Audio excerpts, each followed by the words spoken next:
They all knew he was aboard the yacht when it exploded and sank, and everybody called his death an accident. That is, everybody except the corpse himself. He said it was murder. From the pen of Raymond Chandler, outstanding author of crime fiction, comes his most famous character as CBS presents The Adventures of Philip Marlowe.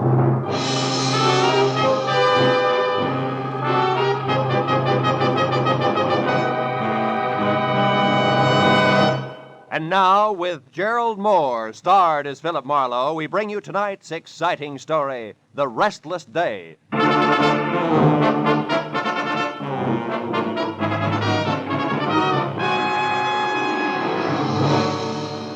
had been a long, hard Saturday night that topped off a long, rugged week. When I finally got to bed dog-tired at 5 a.m. Sunday morning, I was planning to stay there until I'd caught up on all the sleep I'd lost and gained a running head start on the coming week.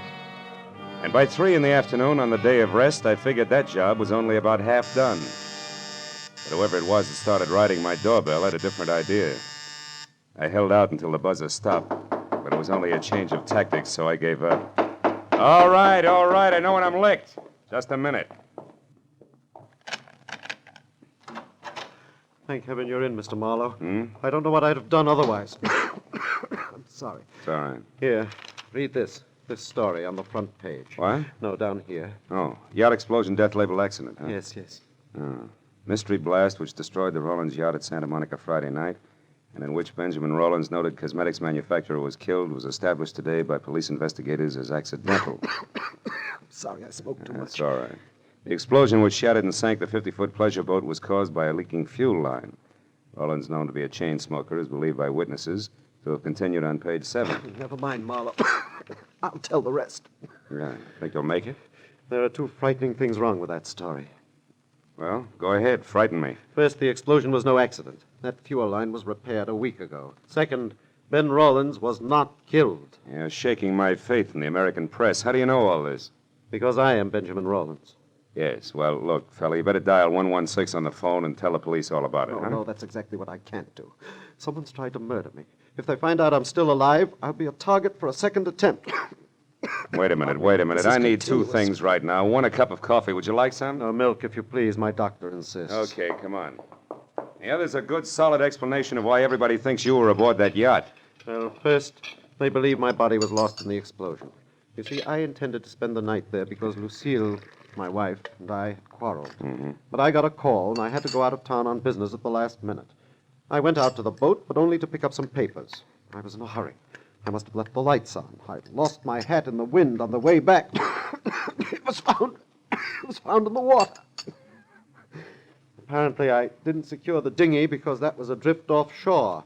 Mind you, I read all this in the paper when I got back this morning. Back from where? Phoenix, Arizona. Figures. I came in on the California Limited. You can check on that. Marlowe, I must know who tried to kill me before they know they've failed. That could be tough. Have you got any ideas? Yes, I have. It might be any one of 3 people. 3?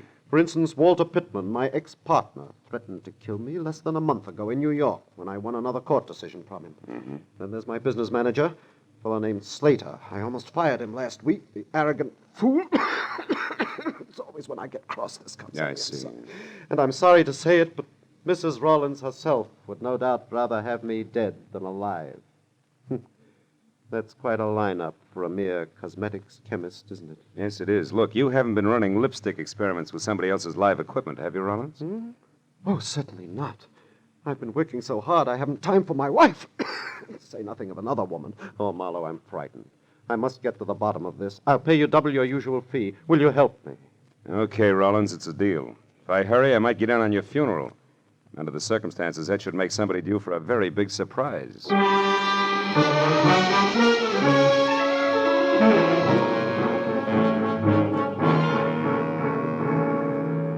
A shave and a shower later, and I checked my wheezing client's credentials, settled him down in my apartment with orders to answer the phone, but not the door, and drove out to Santa Monica, where the not very late Ben Rollins had made his home. I had a list of names, addresses, and phone numbers of people close to Rollins. That is, close enough to kill. I decided that Arthur Slater, the business manager, was my best bet for an opener. He had been described as soft-spoken, efficient, and somewhat arrogant. And after I found his cottage on Seaview Drive and walked up to the door, I heard someone inside offering a similar description, but with more color. Mighty routine, Arthur Slater. If you think for 2 minutes you can throw little Angie over any time you feel like it after all the promises you've made, you're wrong. That's just about enough, Angie. Not by half, brother. I know which way the wind is blowing, and it's a nice big wind. Nobody kicks me out, and I mean nobody. So think it over, Mr. Big. Oh, get out of my way. Yes, ma'am. Cute kid. Friend of yours, Slater? Who are you? Another insurance investigator? That's right. My name's Marlowe. May I come in? Yes, certainly. All the others did. Thanks. Who knows? I may be the last. Slater, I've got 3 reasons for believing that yacht explosion was no accident. Not an accident? What reasons are you talking about? For one, Walter Pittman. Pittman? You mean Rollins' ex-partner? You know him, huh? Well, only by name. I never met the man. All right, then. Let's talk about reason number 2, Lucille Rawlins. How do you feel about her, Slater? Well, you must be out of your mind, Marlowe. She and Ben fought constantly, yes. Slater, I asked how you felt about Mrs. Rawlins. I don't like her. And now, what or who is reason number 3? You are. You had an argument with Rawlins last week. He practically fired you. And you think I'd kill him over that? Could be. Look, Marlowe, Ben Rawlins drove himself like an overloaded truck. He had a cigarette cough, nervous shakes, and bad dreams. To me, bureau drawer eyelashes and glue-on fingernails simply aren't that important. So we had frequent arguments. Now, do you have any more smart reasons you'd like to discuss, or would you care to leave? Just one thing more. Why does your girlfriend think you're a little stuck up these days? You're becoming a bit too personal, Marlowe. Get out. I'm not compelled to answer any of your questions. There's an established legal procedure. Skip it, Slater. If I need to, I'll be back. And I'm fairly chummy with the boys in blue myself, so I'll get the answers if I want them. Good night, big shot.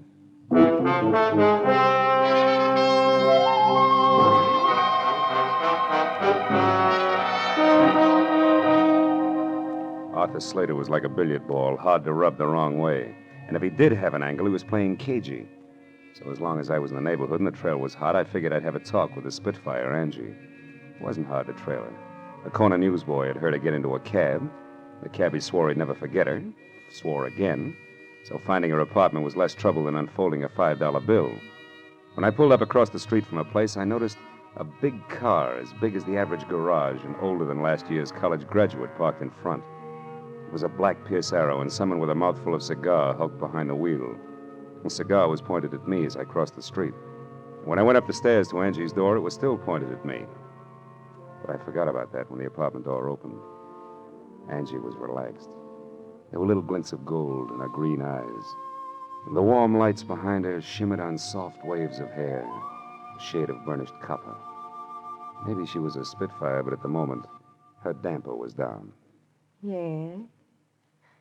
Well, Buster, you got your mouth open. You might as well say something. Angie, who do you think murdered Ben Rollins? Murdered? My mistake, chum. Good night. Just a minute. This is business, honey. Who are you, anyhow? Philip Marlowe. You ran over me on your way out of Slater's place a few minutes ago and dented my ego. Well, sue me. Who are you working for, Shamus? You wouldn't believe me if I told you. But I will tell you this, sweetheart. The explosion on that yacht was no accident. So I'm checking up on wives who'd rather be widows. Lucille Rawlins? Mm-hmm. Nuts. She was rolling in dough either way. She hated her job, but she sure didn't have to kill to quit. Get your compass fixed, Marlowe. Wrong way, huh? Well, suppose Lucille were in love with Pittman, maybe. Pittman? Who's he? Shot in the dark. Tell me something, Angie. Your boyfriend Slater has picked up a lot of push lately. How come? Some big deal they've been working on at the plant. And he makes me sick. Gets the first sniff of a success, and suddenly all his hats are too small. Especially his old hats, honey. And you can't blame the guy if he's really on his way up now, can you? Listen, Mac, I'll tell you, him, and the whole world something. Nobody is going to put little Angie on the skids. If there's a heave-ho pulled around here, Mr. Hotshot Slater himself will get it, and right in the neck. So if you happen to be snooping for him, Marlowe, you can putter right back and tell him so. Now beat it. That's not a bad idea. Oh, by the way, what's Angie stand for? Angelica? But don't count on it, brother. Don't count on it.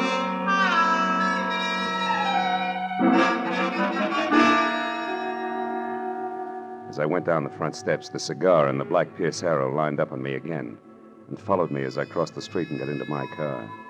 It was still pointing at me as I drove away, but after all, the street was public property and the guy could smoke a cigar if he wanted to. Well, by the time I knocked on the front door of the Rawlins home, I was braced for a deluge of tears and a session of red-eyed hysteria. So I was caught off balance by the handsome blonde woman of 35 with a wry, crisp waistline who was cool, calm, and well collected in green slacks. She introduced herself as Lucille Rawlins. Sit down, Mr. Marlowe. You said you're a friend of Ben's? That's right, Mrs. Rawlins. I stopped by to offer my condolences. But apparently condolences aren't much in order today. No tears, huh? Not even crocodile tears. I'm not a hypocrite, Mr. Marlowe, that's why. I'm merely stunned and confused over this terrible accident, and I'm not sure yet how I feel. Yeah, it was an accident, all right. Especially since that leaky fuel line that caused it was repaired a week ago. It had been repaired? Oh, yeah. It's interesting, isn't it? Who are you, Marlowe? I'm a private detective, and I know a lot more than that. I know, for instance, that the insurance on the boat alone will keep you in pretty doodads for several years. And that's only a drop in a bucket. Mr. Marlowe, I think you'd better leave. And I think you better climb down off that high horse and listen. Because I haven't even started yet. Ben was a hated man by Pittman, by Slater, and maybe by you. And I can prove he didn't die accidentally, baby, so I'd like some nice straight answers, huh? When did you see Pittman last? I've never seen Walter Pittman. I don't even know what he looks like. Ben and I were married 2 years ago. He broke with Pittman long before that. But you're pretty chummy with Arthur Slater. That's a lie. Why, we hardly spoke until a week ago. You picked a poor time to get friendly, baby. Listen here, Marlowe. Mr. Slater, I ran into each other purely by accident one afternoon last week. I happened to stop in at a small bar in downtown Los Angeles. Mr. Slater was there at a table talking with some man, a stranger to me. When he saw me, he came over. He seemed upset. So upset, Wait a in minute. fact, that... Is there anyone else here now? Well, no. My maid went out to the movies. What's the matter? I heard something, a noise. Sounded like it came from the service boys. Come on, let's have a look. Well, I don't know what anyone... Hey! The lights went off. Somebody turned him off. You better... Lucille, look out! The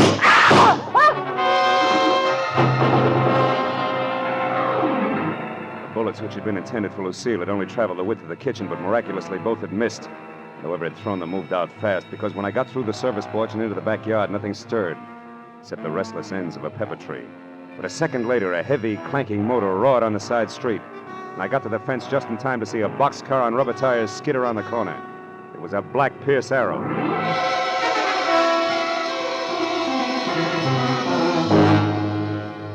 I went back to the house, found the master switch, and turned on the lights.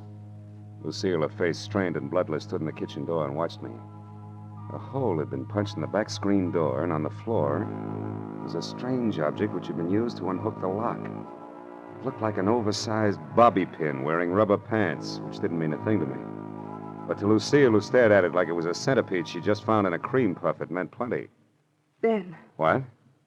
It's like Ben himself was here. Like he wasn't killed at all. What are you talking about? What is this thing, anyway? I don't know. It's part of some new invention he was working on. For the last month, Ben carried 2 or 3 of these things with him everywhere. Look, Lucille, where's your phone? Right there. Oh. But, Marlowe, you don't suppose... Who are you going to call? Friend of mine. He'd better be in, too. Oh, Marlowe. What's the matter, Marlowe? Busy? Yeah, busy. He's either talking to someone or he's gone out after leaving the phone off the hook. And either way, Lucy, that makes my friend very busy.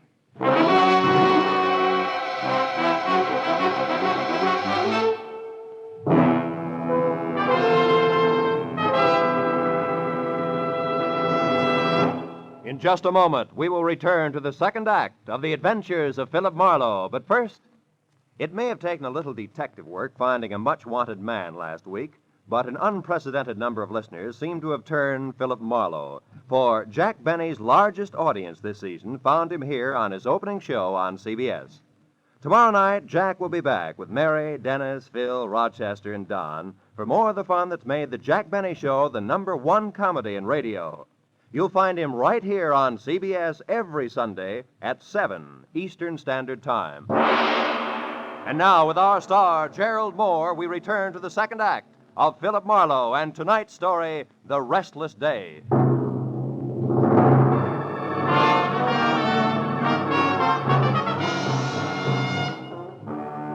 When I left Lucille Rawlins, the feminine target for tonight, I headed for Angie Gordon's, where I'd first seen the man with a cigar in his face, who I suddenly figured might be Walter Pittman. And as I drove, I felt like my brains had spent the night playing leapfrog in a squirrel cage. Because any way I called the dice, every one of my clients suspected of murdering him suspected somebody else. And just to keep things from making any sense at all, I suspected my client. I pulled up near Angie's and saw the Pierce Arrow parked, lights and a man with cigar out. When I got close to the bungalow door, I knew that the lady was at home. Now look here, And young that she was lady. receiving a Lord, gentleman you're caller, right, more or Father. less. Tell me your name is Smith, which incidentally I don't believe. And then you start asking a lot of very personal questions. How cozy. Now, please, you do not understand. There are certain things about the death of Ben Rollins that I must know. Things that mean a lot to me. How much a lot? Well, $100 maybe. What? Now, don't tell me that's all you could stuff into that briefcase there in your hand. Listen, girl, I must know whether that explosion on the boat was an accident or not. The police let it go as an accident? Never mind that. You are Slater's girl. You must know something about him as well as the other one who was here. Now, you tell me. Quick. Stay away from me, you big lug. I don't know anything. Let Let me- go of me, Ma. Let go. You heard the lady, Pittman. Let go. How do you know my name? I read tea leaves. And while we're all asking questions, do you mind telling me why you were throwing bullets at the Chinaware on Mrs. Rollins? I did no such thing. I don't even know Mrs. Rollins. You're a liar, and it's dull as the sauerkraut. The gun in your pocket will prove it. I have no gun in my pocket. Here, look for yourself. All right, I will. But if it's all the same to you, I'll start with your briefcase. Give me that. Why, so you can get to the gun first? No, because all right, Mr. Smart Man. Go ahead and look.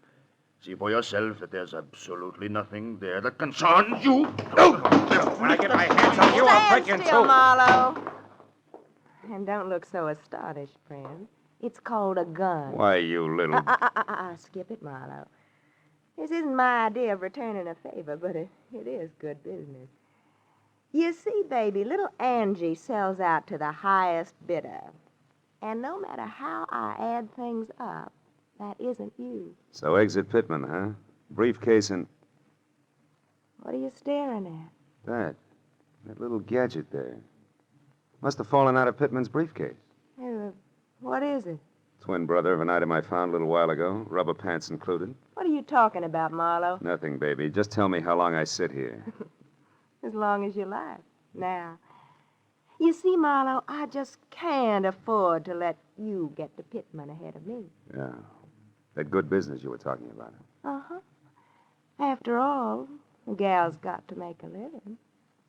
One way or another, Marlowe. Doesn't she? There was room to debate Angie's point, but no time. So I skipped her invitation for a drink. Both promised and threatened to see her again and headed for my car in the only direction left, the residence of the local pivot man, Mr. Arthur Slater. When I got to within a block of the place, I parked and then approached slowly, keeping to the shadows all the way. But the house turned out to be as dark and quiet as the inside of a coffin. I was about to leave when some noise a dozen yards behind me said that I was no longer alone. I turned quietly and got ready for what I figured would be a reunion with my old buddy, Walter Pittman. But I was wrong. Sneaking through a nearby clump of orange trees with all the deftness of an ox with bunion trouble was no one else but my client, Ben Rollins. When I called his name out loud, he ran toward me, arms and legs flailing the wind like a Kansas scarecrow caught in a tornado. Marlowe, I've been looking all over for you. Rollins, why aren't you back in my apartment where you're supposed to be? I couldn't wait any longer. I was afraid something had happened to you. When you didn't call, I was sure of it. I thought you might be here at Slater's. But I did call, and all I got was a busy signal. Oh, about an hour ago. Why, that was a friend of yours. He wanted to know if you'd play cards with him tonight. Now, do you believe me? No, for the time being, yes. Incidentally, Rollins, do these mean anything to you, these oversized bobby pins? Good Lord, the curlers. Where did you get those curlers, Marlowe? They should be in my safe. Well, I found one at your house and the other in a briefcase that belonged to Walter Pittman. But Marlowe, these are samples of my newest invention, these hair curlers. They can produce a home permanent wave overnight that'll last for 6 months. It's worth millions to me. If you live. Yes. Now, it should be easy to figure out who wanted to kill me. I'm not so sure. If you didn't even know these were missing, why should someone have to kill you to get hold of them? And second of all, how come the shooting's still going on? What shooting are you talking about? Over at your place. Somebody tried to kill your wife there just before I called you. And that brings us right back to your alibi about talking to Ibarra at the time. It's a little too pat, Rollins. Besides, that curler could very easily have dropped out of your pocket. But why should I shoot at Lucille? For the best reason in the books, you wanted to kill her. And when that yacht business almost boomeranged on you, you still hadn't changed your mind. And that led to this whole routine with me double-billed as Patsy and star witness Oh, both. you're out of your mind, Marlowe. I couldn't have set that explosion on the yacht as a trap for Lucille. Why not? Because it was on account of me that Lucille wasn't on the yacht herself that night. What? After we argued, we decided not to spend any more time under the same roof. Lucille said that suited her fine and she'd sleep on the yacht. We let it go at that till about noon on Friday. Then you got small about things and said the yacht was yours, maybe? That you'd sleep on it? Yes. I was just bickering. Just I know. a minute, Rollins. I've heard enough, and I think I finally understand this whole screwy deal. I'll know for sure just as soon as I can make one single phone call to your house. We'll get back to Slater. Come on.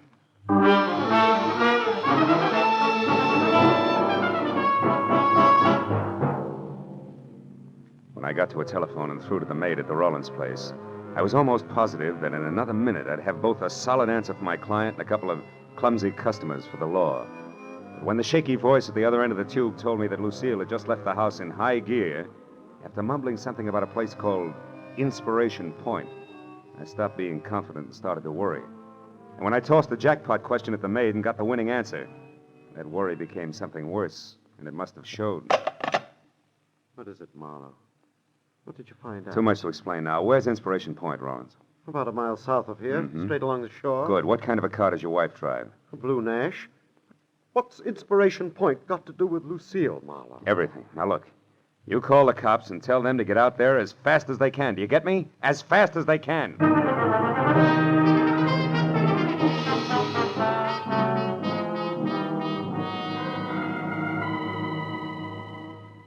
Inspiration Point turned out to be an acre of wind-swept rock that overlooked the cold January sea. And after I saw Lucille's empty car, I crept, staggered, and fell down the narrow, winding trail that led from the road to the promontory itself. I was afraid that I was going to be too late to stop what I was sure was a hastily scheduled murder. But a minute later, when I rounded the last crazy turn in the trail, I felt better. Because standing only a couple of yards away from me, her hair slapping wildly against the upturned collar of her coat, and very much alive, was Lucille Rollins. I was about to breathe a sigh of relief when suddenly I caught the expression in her eyes. I turned to follow the line of her unblinking gaze, and I knew that I hadn't arrived any too soon. Because the lady was being held at the point of a gun held by Arthur Slater. I closed my hand tight around the cold .38 in my pocket and moved closer. When you called me at the house, you said that my husband was alive and with you. Why did you lie to me? Because I knew that would bring you running. And I had to be alone with you, Lucille, so I could do what I missed doing last time. Last time? You mean the yacht? You did that? Yes. But somehow or other, Ben was out there instead of you. So that accident was a waste of time.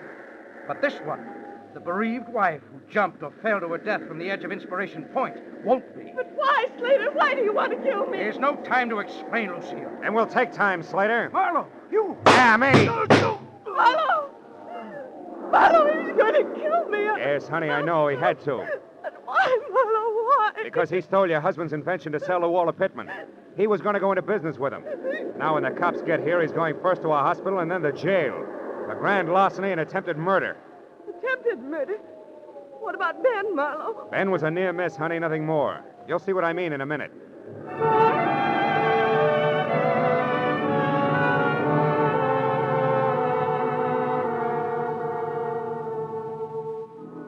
When Lucille found out that Ben was still alive, there were a lot of tears and promises to be good from both parties. And it wasn't until an hour had gone by and the police had already booked both Slater and Pittman, who was picked up heading back for L.A., that Mr. and Mrs. Rollins were in the condition to sit down and talk things over, even with the help of coffee and cigarettes in the Rollins home. And the whole scheme, Marlowe, was designed by Slater, who, as my business manager, had access to the new curlers. That's right. Knowing how Walter Pittman felt about you, Slater secretly contacted him to handle the manufacturing end, you see? Yes, I'd see. Well, a few changes in the design, and the whole thing would have been patented and on the market while you and Slater... Pretended that Pittman was a stranger to him. were still laboring away at last-minute changes. And when we learned about Pittman's product, Slater would act as surprised as Ben here. You're so right, Lucille. That was the plan. Oh, but it fell apart. See, it fell apart when you accidentally ran into Slater in that small bar in downtown L.A., do you remember? Yes. When he was with Pittman, the man you described to me as the stranger? Yes, of course. All right. Well, he realized then that with Pittman's product a success, you would sooner or later see a picture of Pittman, the newly rich inventor, and recognize him as the man you saw with Slater before Pittman's product was on the market. So that meant that Slater either had to get rid of Lucy or give up his entire plan. Have you got a match, Mr. No, I'm going to give them up. But Marlowe, was Pittman involved in the murder attempt, too? No. He drew the line at the theft. See, when he found out that you had died mysteriously, he turned up here to check on Slater because he couldn't afford to be mixed up in your murder. I see. But how did you figure all this, Marlowe? Well, after I had tangled with everybody, I was no place. Angie Gordon was looking for an angle. You, Lucille, were getting shot at. Poor darling. Yeah, and Pittman and Slater were not on the same team, at least as far as the business on the yacht was concerned. Nobody seemed to have a clear-cut motive. But when I told you that Lucille herself was supposed to stay on the yacht that night, you had the answer. That was the time. After I called your house and asked the maid the jackpot question, which was, who aside from you, Ben, knew that Lucille was going to sleep on the yacht Friday night? And she said Slater, didn't she? Yeah. Said something else, too. She also said that you had left for Inspiration Point in a big hurry. Yes. Then Slater tried to kill me first on the yacht, second in the house here, and finally out on the point. But in the end, it worked out fine, darling. Because the third time was the charm. For us.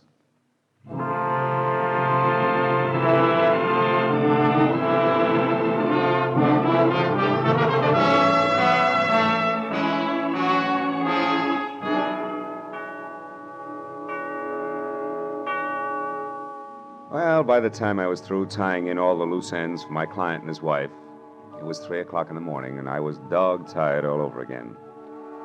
When I got into my car and started away from the place, Ben and Lucille were standing in the doorway waving at me and smiling. So as I drove back toward L.A., I forgot about the sleep I was missing and thought about them. A couple who couldn't get along until one or the other of them had been robbed, dynamited, and shot at. Yeah, I guess it's really so. As the old bromide has it, the path of true love never does run smooth. Smoothly. It's smooth. Oh, well.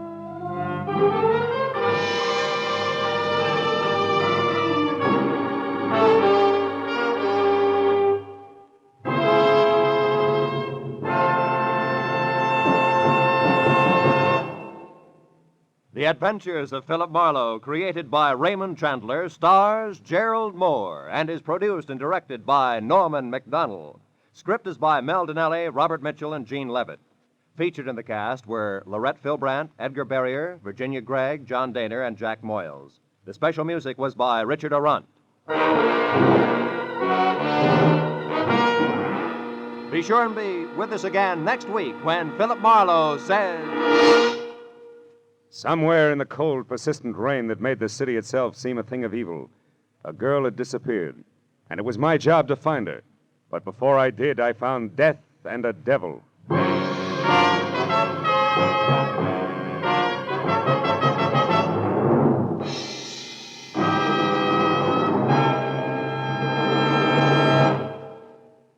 The Jack Benny Show's on CBS Sundays at 7 Eastern Standard Time, and comes right in the middle of 90 minutes of wonderful comedy on CBS's new early Sunday evening lineup.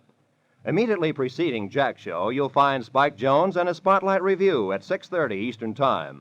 And following the Benny Show, Amos and Andy take over with their inspired humor. Listen to Spike Jones and Amos and Andy over most of these same CBS stations tomorrow, flanking Jack Benny. They add up to 90 solid minutes of merry Sunday listening on CBS. Now, stay tuned for Gangbusters, which follows immediately over most of these stations.